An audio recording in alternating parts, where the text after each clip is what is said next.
Hare Krishna, Krishna Krishna, Hare Hare, Hare Rama, Rama Rama, Hare Hare. Hare Krishna, dear devotees, thank you very much for your kind association. Please accept my humble obeisances at your lotus feet. Vancha kalpatarubhyascha kripa sindhubhya eva cha patitanam pavanebhyo vaishnavebhyo namo namaha. Ananta koti Vaishnava vrinda ki jai. Srila Prabhupada ki jai. ॐ अज्ञानतिमिरान्धस्य ज्ञानाञ्जनशलाकया चक्षुरुन्मिलितं येन तस्मै श्रीगुरवे नमः। नमः ॐ विष्णुपादाय कृष्णपृष्ठाय भूतले श्रीमते भक्तिवेदान्त स्वामिन् इति नामिने। नमस्ते सारस्वते देवे गौरवाणी प्रचारिणे निर्विशेष शून्यवादी पाश्चात्यदेशतारिणे। जय श्री कृष्ण चैतन्य प्रभु नित्यानंद श्री अद्वैत गदाधर श्रीवासादि गौर भक्त वृंद। हरे कृष्ण कृष्ण कृष्ण हरे हरे, हरे Ram Ram Ram Hare Hare.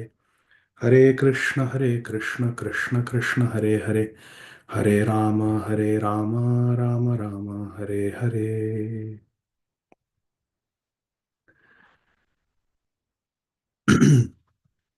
I welcome all of you to our study of Sri Jaiva Dharma, the magnum opus gifted to us by Nityalila Pravishtha Om Vishnupad Shri Srimad Sachidanandan Srila Bhaktivinoda Thakur Mahashay. We are studying section 2 of Sri Jaiva Dharma that teaches us about Sambandha, Abhideya and Prayojan. And we are doing the first chapter of section 2, which is chapter 13 of the book Sri Jaiva Dharma.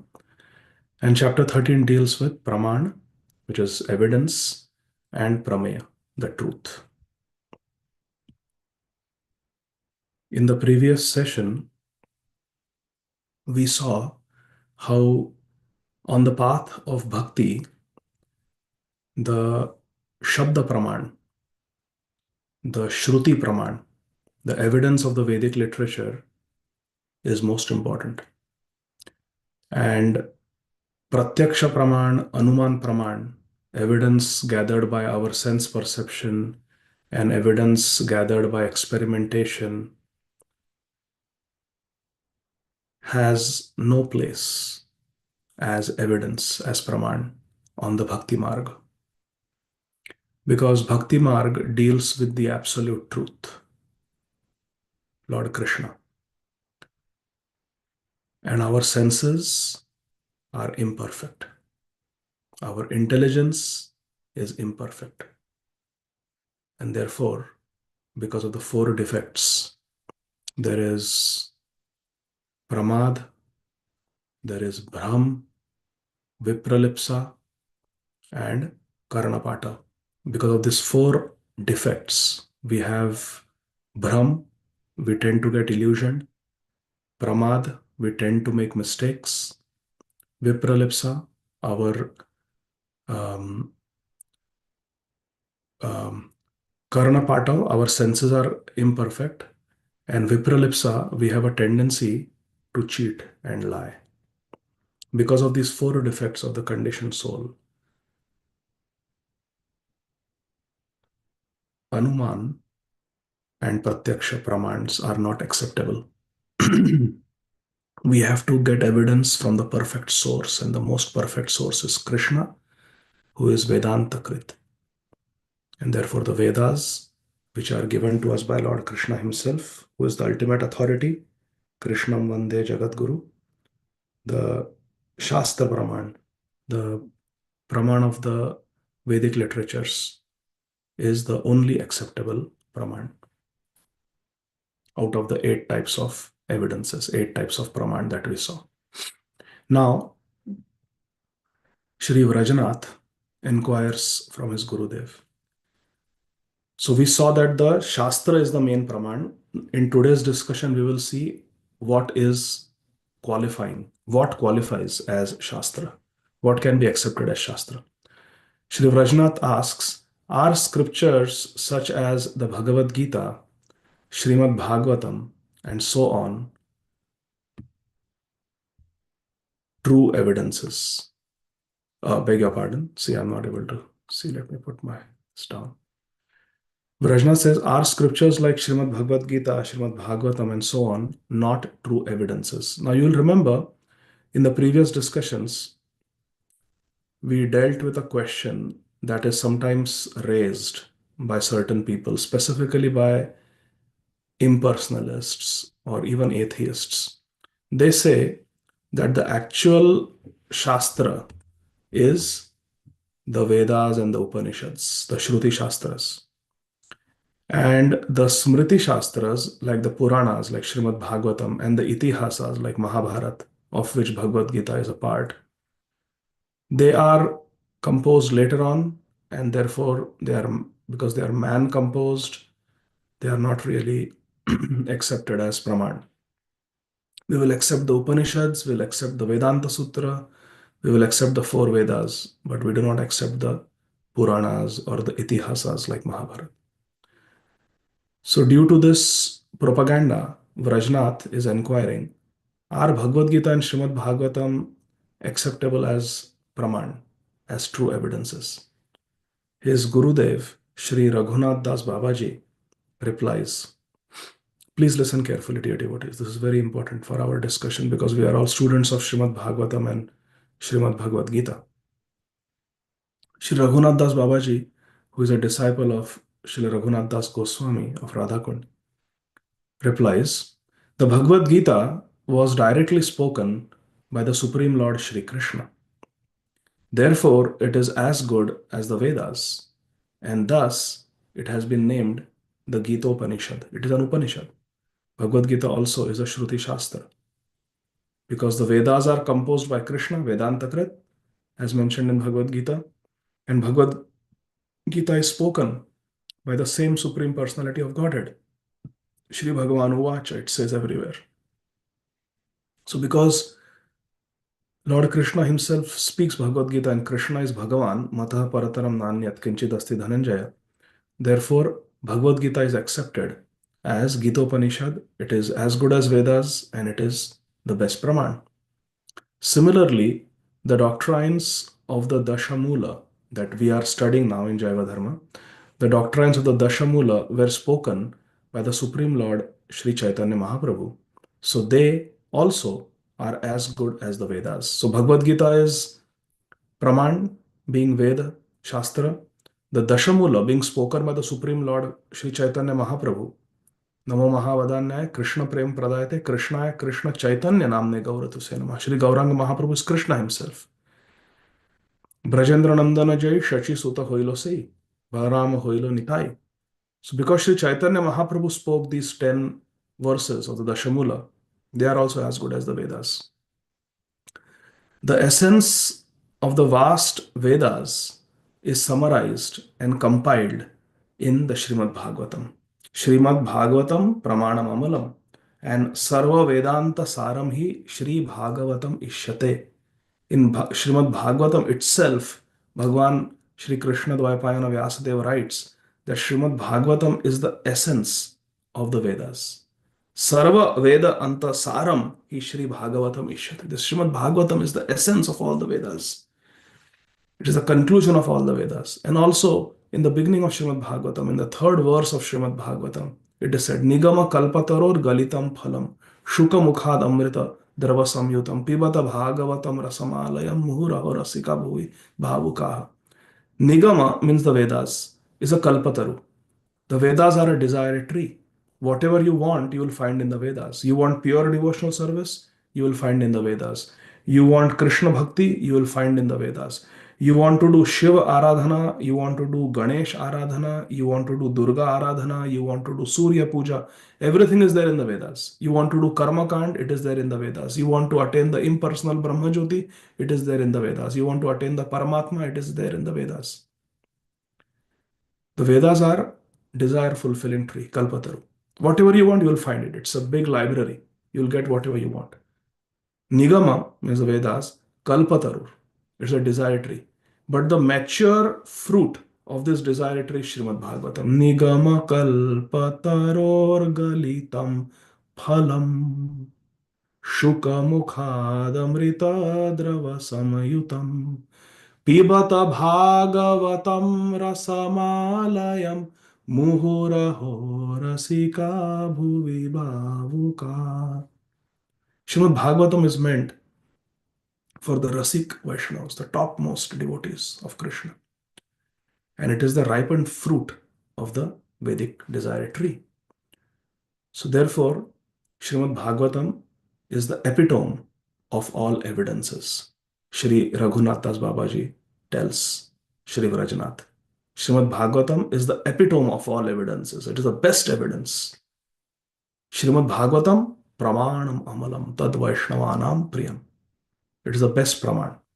As far as the teachings of the other Smriti scriptures are in pursuance of the Vedic tenets, they are also praman. Very important sentence. Please pay attention. As far as the teachings of the other Smriti scriptures means the Puranas, Itihasas. As long as they are in pursuance of the Vedas, the Shruti texts, the Shruti teachings, Upanishads, Vedanta Sutra, Vedas, as long as the Smritis are in pursuance of the Vedic Shastra, they also are accepted as Praman. What about the Tantras? The Tantra scriptures are of three categories: Satvik Tantra, Rajasic Tantra, and Tamasic Tantra. Satvik Tantra are in the mode of goodness, Rajasic Tantra Shastras deal with the mode of passion, and Tamasic Tantra Shastra are meant to uplift people in the mode of ignorance. The Pancharatra treatises are Satvik. Shri Narad Pancharatra is a Satvik Tantra Shastra.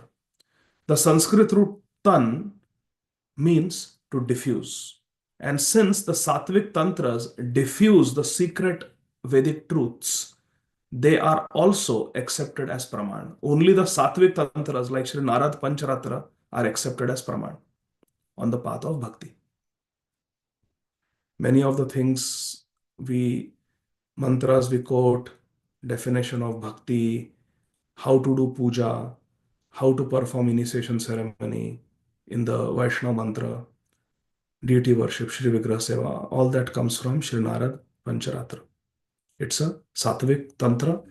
And in Vrindadevi Ashtakam also we find reference to this, that Srimati Tulsi Maharani is glorified in the Satvik Tantra Shastras. Tvam kirtyase satvata tantra vidbhir Leela vidhana kila Krishna Shakti Tavaiva murti stulasi nriloke Vrinde namaste charana ravindam.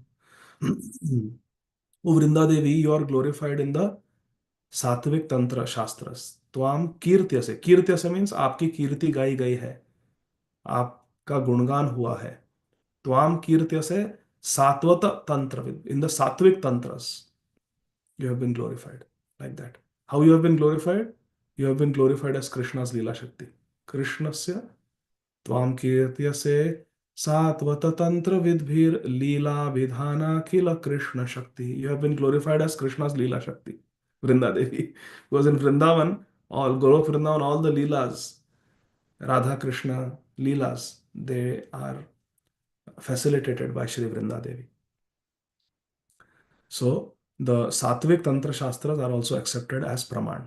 Next, Vrajnath asks, the Vedas comprise innumerable texts. Which are bona fide and which are not? Kindly tell me. In the Vedic library, there are so many books. Which books are bona fide and which are not? Please tell me. Shri Raghunath Das Babaji replies, in the course of time, many unscrupulous men have interpolated chapters, mandalas, sections, and mantras into the Vedas for self-interested reasons. A Vedic text may be discovered somewhere, but that does not mean that all parts of the book are authentic. For example, you go to some temple and you find an ancient manuscript of some Samhita, some Upanishad, some Vedic corollary, some chapter of the Vedas. How do we know that it is really authentic? Those verses could have been written by some learned scholar 1,000 years ago, 2,000 years ago, 5,000 years ago. Who knows? So, how do we know which books are bona fide, which books are authentic Vedic Shastra that are accepted as Praman? Texts that have been authenticated through the ages by the acharyas of the bona fide sampradayas are the Vedas. Sections or even entire books rejected by these authorities are unacceptable to us. Please try to understand these two sentences very carefully. Texts that have been authenticated through the ages by the acharyas of the bona fide sampradayas are the Vedas. In the bona fide sampradayas, the texts that have been preserved through ages, through disciplic succession, those can be accepted as the original Vedas because they have been preserved in the sampradaya. Sections or even entire books rejected by the authorities. Now, the bona fide acharyas in the Vaishnava, four Vaishnava sampradayas, if they have said that certain books are not acceptable, then we also reject those books. I'm going to stop the screen share for a second. I want to make a point here. The Mahabharata has some sections, and even the Valmiki Ramayana, which are considered to be interpolations. What is the meaning of interpolation? Interpolation means some mortal person, some ordinary human being, writes certain verses and puts them into the Shastra. See, previously there was no Vedabase or there was no BBT that printed books, and then the books are hardbound and they are just passed on as it is. Previously, the Vedic literatures were passed down by memory, and then when Kali Yuga came, Bhagwan Vyasdev wrote it down because people have weak memories in Kali Yuga. Prayana alpo sabya kalavasmin yuge jana manda sumanda matayo manda bhagye upadruta. Kali Yuga people will not have memory to remember all the Vedas. So Bhagwan Vyasdev very nicely compiled them, separated them into different books, different chapters, like that. Now, these books were written down by scribes on palm leaves. And then in the monasteries, in the different mats, these books were kept. For example, let's say there is a mat of Jaimini Rishi. So Jaimini Rishi will keep some books with him, and they are written down by the disciples, by the scribes. They were specific people whose only job was to scribe. They had good handwriting. They knew Sanskrit Vyakaran. They generally didn't make mistakes. They generally did not make mistakes. So such scribes would write down the book. It would take them many days. And then they would say, okay, this is Srimad Bhagavatam. I copied it from the original manuscript. Now that manuscript goes somewhere else. Now some rishis are sitting and studying and reading, and sometimes they will take notes. Or they feel inspired, they will write or compose a verse and write at the footnote. Now later on, another scribe is copying that manuscript. They will think that this verse is part of the original, and they will just put it down. And then that is copied and that is copied. And then you don't know what is originally Vyasdev's and what is written by somebody else. And that somebody who composed that verse may not be a pure devotee. So like that, there are interpolations in the Uttarakhand of Valmiki Ramayana. There are interpolations in Mahabharata. And if you see Mahabharata published by different publishing groups now, there are differences, there are variations, and there are some verses which are completely different. So, His Holiness Hridayananda Goswami Maharaj, Srila Prabhupada's disciple, who is PhD in Sanskrit from Harvard University, one of our Gurujans, His Holiness Srila Hridayananda Goswami Maharaj, I heard that he was doing a complete verse by verse translation of the Mahabharata, Srila Vyasdev's Mahabharata. However, he found different versions that had different interpolations, different verses, and then he abandoned that project. So that unfinished work is still there. Because I've heard that he could not find the authentic Mahabharata. So how do we know certain sections of Mahabharata are authentic, certain sections are not authentic? The answer is here in Jaiva Dharma. Let me show you. This is very important for us to understand. Texts that have been authenticated through the ages by the acharyas of the bona fide sampradayas are the Vedas. Shripad Madhvacharya, for example, in the Brahma Madhva Sampradaya, he has written a commentary on Mahabharata. Let us say Shripad Ramanujacharya, as one of his disciples, have written commentary on the Mahabharata. Then we look at that commentary and compare that commentary to the manuscript of the Mahabharata that we have. Certain sections that have been commented on, then we know, oh, okay, so this verse has been commented upon by Shripad Madhvacharya. That means this verse is from the original Mahabharata, like that. Now, if there is a section on which none of the acharyas from the four sampradayas have commented, then it is very questionable whether that chapter, that those verses are really part of the original Mahabharata or not. So that is how we come to know. Now, in a sampradaya where acharyas have commented, for example, Bhagavad Gita, Srila Baldev Vidyabhushan, Srila Vishwanath Chakra Thakur, in our sampradaya, they have commented on it. They have authenticated that these are the verses of the original Bhagavad Gita. Similarly, Srimad Bhagavatam has been commented upon by Srila Sridhar Swami, which Mahaprabhu accepted. Commentaries there on the entire Srimad Bhagavatam by Srila Jiva Goswami, by Srila Vishwanath Chakravarti Thakur. Karma Sandarbha is there, and Sarartha Darshini Tika is there. So based on that, we can come to know which section of Srimad Bhagavatam is original and which is not. Because if 400 years ago Srila Vishwanath Chakravarti Thakur, 450 years ago Srila Jiva Goswami have commented on the verses, that means that is the original Srimad Bhagavatam. That is how we come to know. That's why Sampradaya is so important. Remember, this chapter started with why is Sampradaya required? Now you understand why Sampradaya is required. Because the holy knowledge can be preserved. Then Vrajnath asks, which Vedic literatures have been accepted by the acharyas? He wants to know. Okay, so you are saying the literatures that have been commented upon, authenticated, and accepted by the acharyas in the bona fide sampradaya coming directly from Krishna, those are the original Vedic books. So which Vedic literatures are accepted by the acharyas? Tell me. Sri Raghunatha Swamiji replies, there are 11 Upanishads. Out of the 108 Upanishads, there are 11 Upanishads which are considered to be Sattvic. Remember, there are 6 Puranas out of 18 which are Sattvic, 6 Rajasic and 6 Tamasic. The Puranas are perfect. They are Shabda Brahma. However, they are meant for audience in mode of goodness, mode of passion, mode of ignorance. Similarly, among the 108 Upanishads, there are 11 Upanishads which are considered to be meant for the devotees of Krishna. They are the Sattvic Upanishads.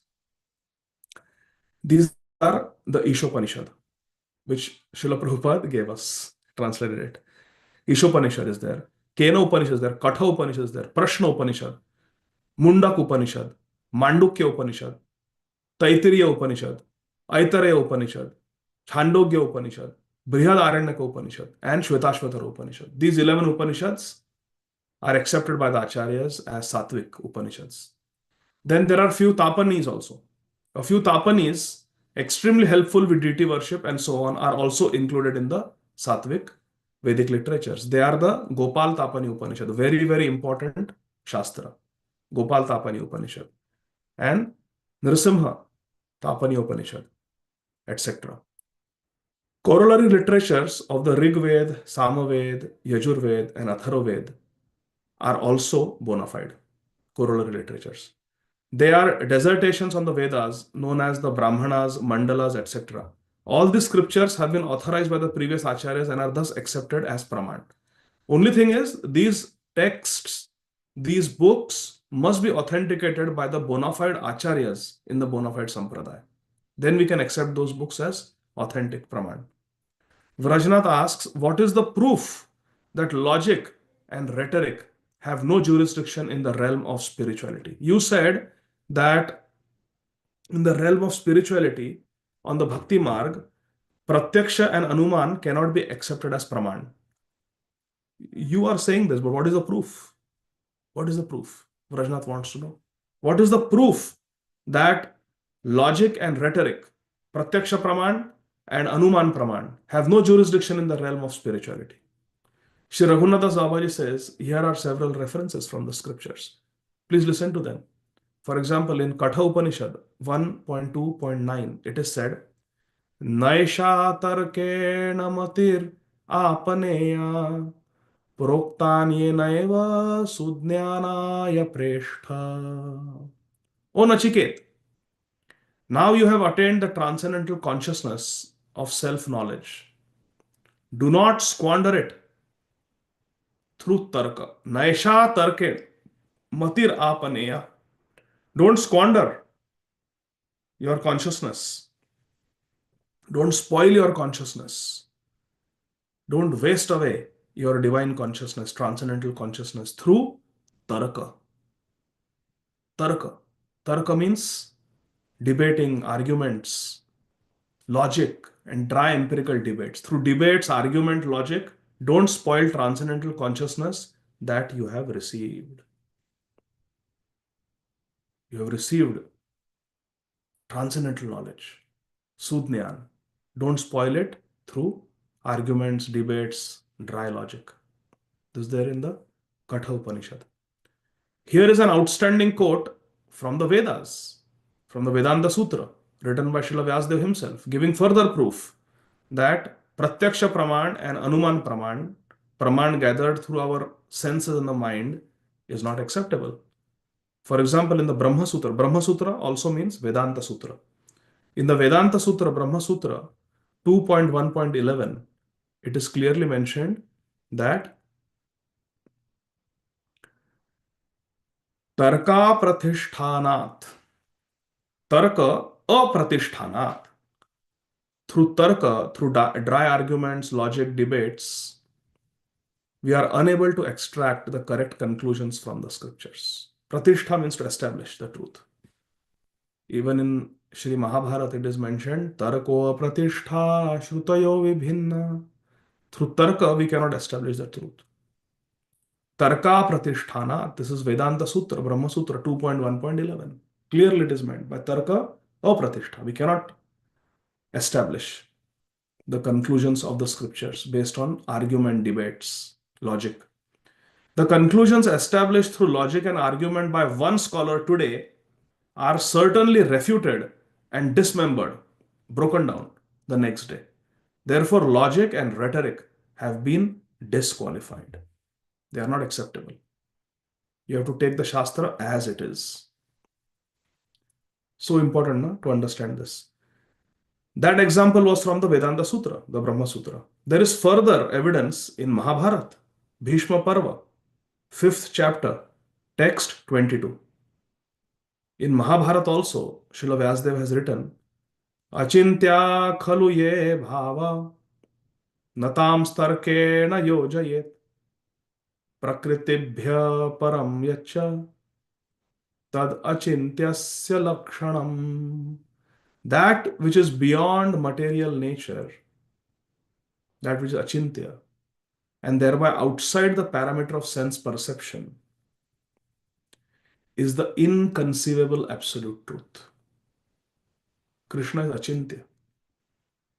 Yam Shama Sundaram achintya guna swarupam. Krishna is achintya swarup. He is inconceivable. He is beyond time and space. He is beyond our experience of the material senses. Therefore, why attempt the impossible and endeavor to approach it through empirical arguments? Why? Why we should try to approach it by tarka, arguments and logic, when we know that it is beyond our mind and senses. So this verse is there in Mahabharata also that clearly tells that Pratyaksha and Anuman Praman are not acceptable. This verse points out the short and limited reach of logic. Our logic, reasoning, imagination, understanding can only reach this much. But Krishna is adhokshaja. He is beyond our sense perception.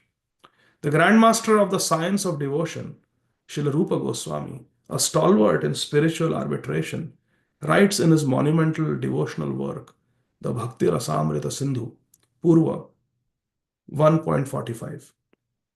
Now, Srila Babaji Maharaj is quoting from our Sampradaya Acharya. We are the Rupanuga Sampradaya. He says, the Grand Master of the science of devotion, Srila Rupa Goswami, a stalwart in spiritual arbitration, writes in his monumental devotional work, Sri Bhakti Rasamrita Sindhu, Purva 1.45. What does he write? Swalpapi ruchireva syad bhakti tattvavabodhika yuktistu kevalanaiva yadasya apratishthata. We learn from the Shabda Praman. Shabda Praman means the evidence of the Vedas. We learn from the Shabda Praman of Srimad Bhagavatam and other corollary texts from other supporting texts, that ruchi, taste and attraction for the Supreme Lord, is born out of many lifetimes of pure and pious deeds. After many births of pious activity, one can develop ruchi in the service of Krishna. Even a minute amount of such ruchi, swalpa api ruchi, even a minute amount of such ruchi produces the subtle sense, percipience. Percipience means perception, to understand. Subtle sense of understanding for the transcendental science of devotion. This ruchi that we develop in Krishna, it helps us understand what is bhakti. Yet, by merely employing dry speculative intellect, the philosophy of bhakti remains incomprehensible, because within bhakti, logic has no locus standi. Apratishthata. Logic, tarka, arguments, it has no place in bhakti. Bhakti can be understood only by performing heaps and heaps of bhakti poshak sukriti over many lifetimes and then developing ruchi. When we develop that taste, then bhakti begins to open up. Not by logic, not by intelligence, not by the brute force of the brain. Truth cannot be ascertained irrefutably by mundane logic. This is the last slide. An ancient proverb lends support to this view quoted in Bhakti Rasamrita Sindhu. Yatnenāpāditop arthaha kushalairanumatribhi abhayuktatarairanyairanyathaivo papadyate. An expert logician, now please listen to this carefully, this is very important. An expert logician or rhetorician cleverly formulates a theory through argument and logic. One who is kushal, one who is expert, they can establish a theory through logic, argument. Nevertheless, soon a more proficient logician demolishes it easily.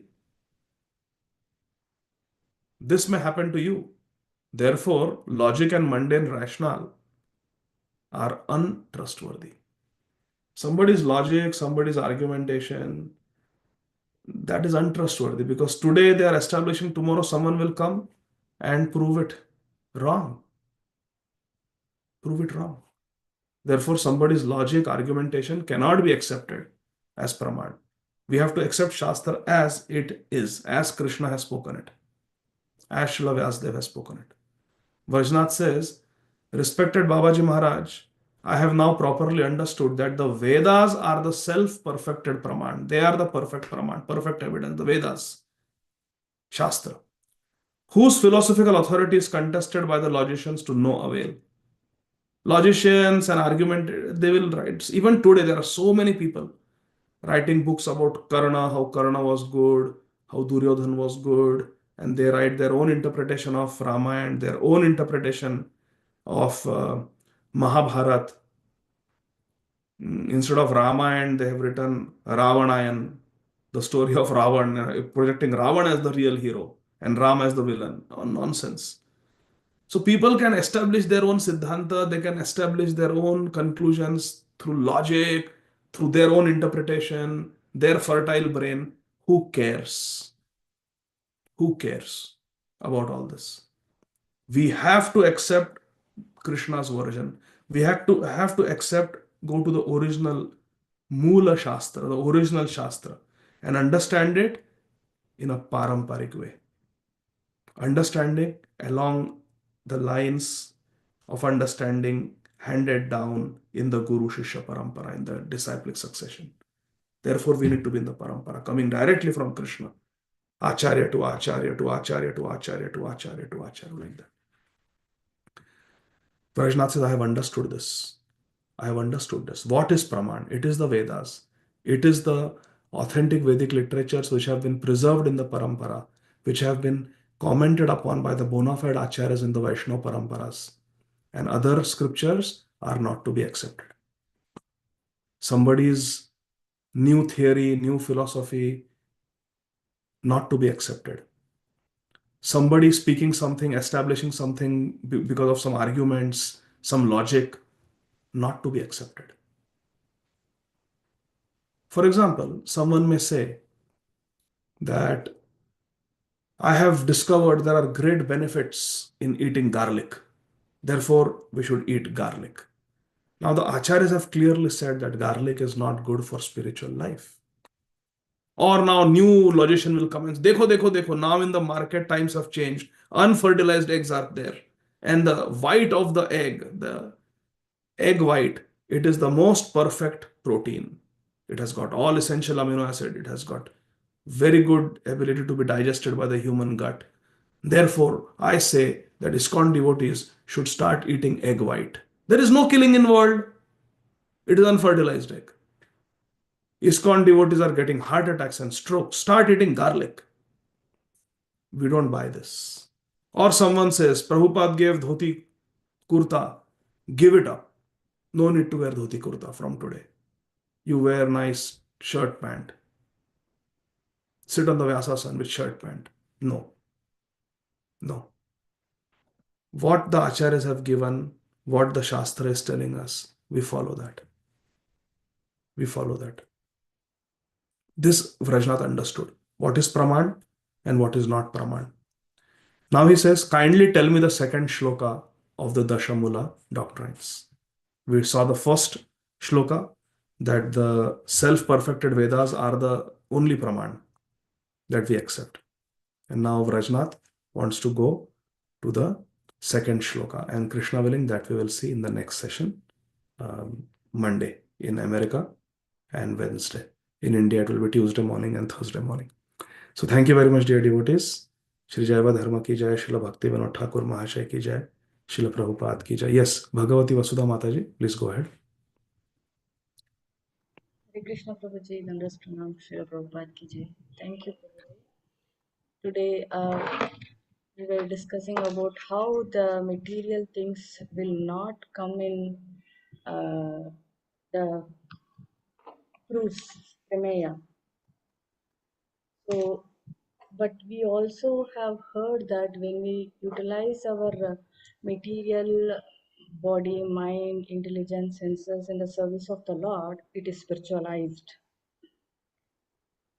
So, how do we understand that if it is completely not in touch with spiritual platform, how do we then utilize it in Krishna consciousness?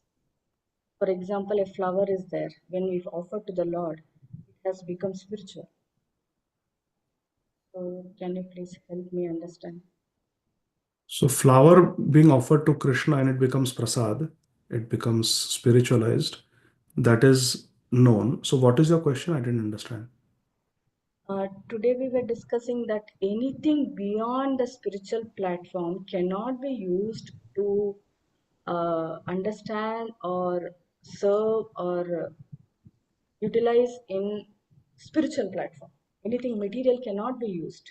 No. That was not what we discussed. What we discussed is anything that is material, like our brain, our mind, our intelligence. We may have an IQ of 160 or 170 even.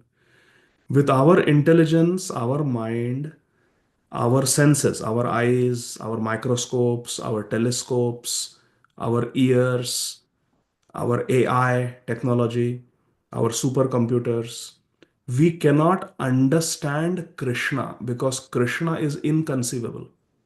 Krishna is the creator of the brain that creates AI. That's what we discussed. We didn't say that we cannot use it in Krishna service. Everything can be used in Krishna service, that is Yukta Vairagya. We see everything's nirbandha Krishna sambandha yuktam vairagya muchyate.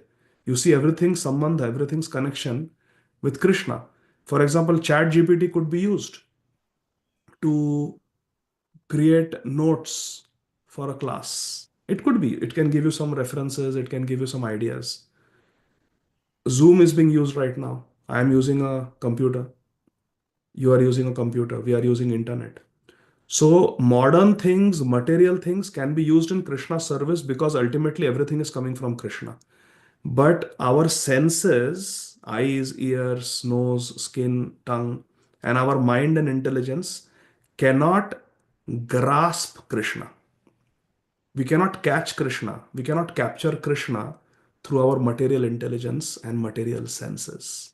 And the products of material intelligence and material senses, like the microscopes and telescopes. That is what we discussed. Is that okay? Yes, Prabhu, it helped that it can be used, but it cannot really help us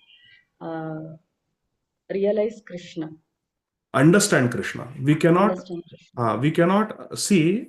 What we are trying to discuss is what is praman, what is evidence to establish prameya. Prameya means the truth. So, for example, I say that Krishna is everywhere. Sarvam khalvidam brahma. It is the Vedic aphorism. Or Krishna says, Aham sarvasya prabhava. I am present everywhere. Matsthani sarva bhutani. I am everywhere. Krishna says, Sarvasya cha aham hridi sannivishto. I am in everyone's heart. Now you go to the Mr. Scientist and say, Mr. Scientist, can you prove that Krishna is in everyone's heart? Mr. Scientist will go to the cardiothoracic surgeon.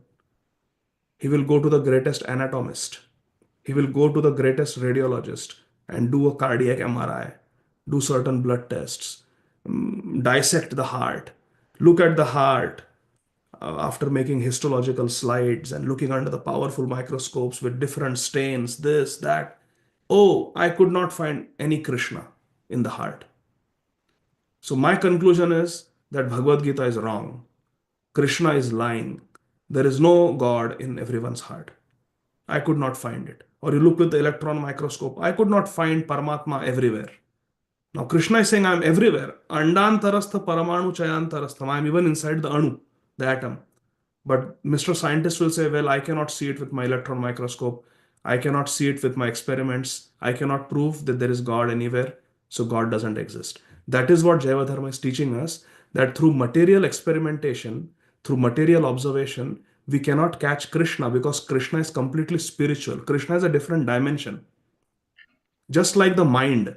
Can any doctor see the mind with eyes, with MRI, with CT scan, X-ray, blood test? No. The mind is subtle. And can anybody see the intelligence? No. Bhagavad Gita explains that subtler than mind and subtler than intelligence is the soul. Mind and intelligence, at least we can get an idea about it by doing different tests. You can put a person through IQ test. In patients whom we suspect Alzheimer's dementia or any sort of dementia, we subject them to the mini mental test.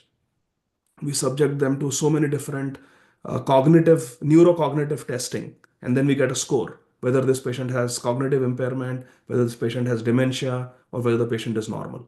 So you can assess a person's intelligence, alertness, memory based on certain tests.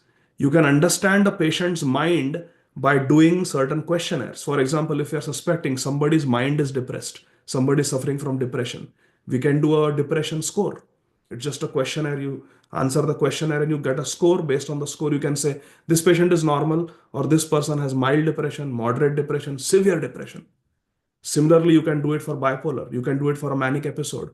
So you are judging the patient's mind based on certain tests. You ask certain questions, let the person answer the questions, and you can understand the state of the mind. Is the mind normal or is there some mental disorder?